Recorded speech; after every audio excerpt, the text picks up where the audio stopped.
Hello, I'm Mr. Buffington. I'm a math teacher and a published author. I know those things might seem like they're complete opposites, but I found a way to make them work together perfectly. I call it the formula for writing a novel. You get it? Like a formula, like a math formula, but it's also a play in words. Anyway, I've been writing books since about 2011, including the Amazon best-selling novel The Troven, which will be re-released in July. I took a few years off when my publishing company decided to not publish books anymore. So now I'm getting back into it and I'm going to self-publish that trilogy. But as I've been getting into it, I've realized how much I've forgotten.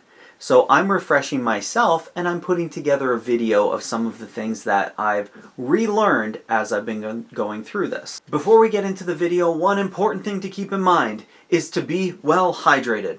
Bing! That was a super lame transition, I know, but here we are.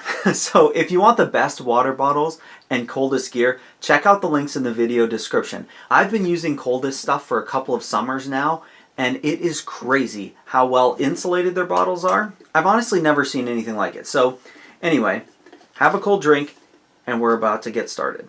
Here are the 5 steps for writing a novel. Steps 1 through 3 for me happen at the same time, but I wanted to list them separately because I do all 3 before starting to sit down and write a book. Step 1. Write a summary of the setting. For fantasy, this will include world building, magic systems, the physical world, maybe drawing a map, some of the things that make your world unique and cool.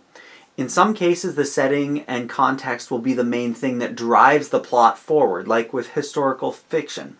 In some cases, it'll be the backdrop to a story only.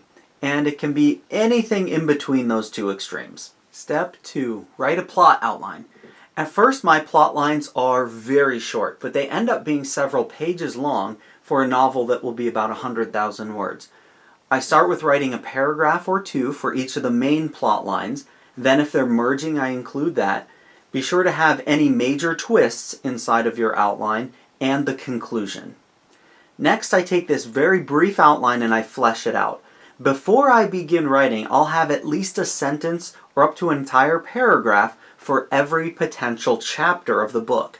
That helps me keep on track, knowing exactly how much I have left to go with the writing. I like this because it gives me structure, but also flexibility and freedom to change things as I go. One common question I get asked all the time is, what happens to this outline as I'm writing?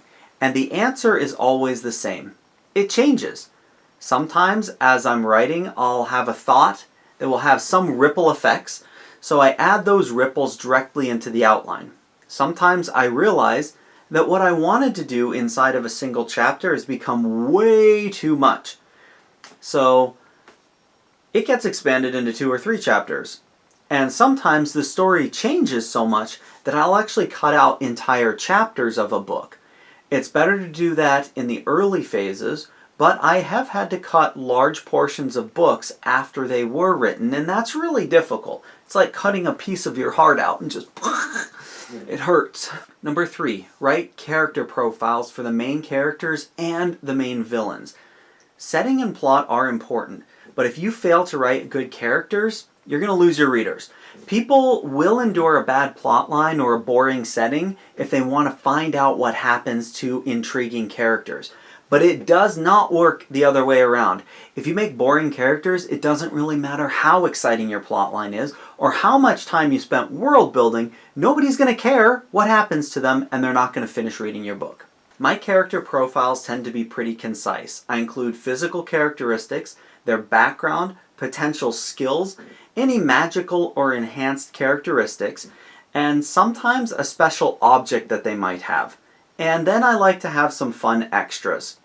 For example, I'm writing one book right now, and I have a group of young people and they're all studying to become mages.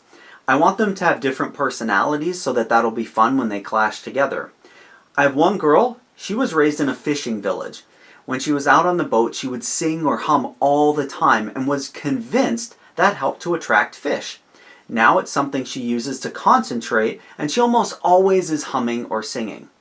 I also have in this group a young man who was raised in the woods as a hunter.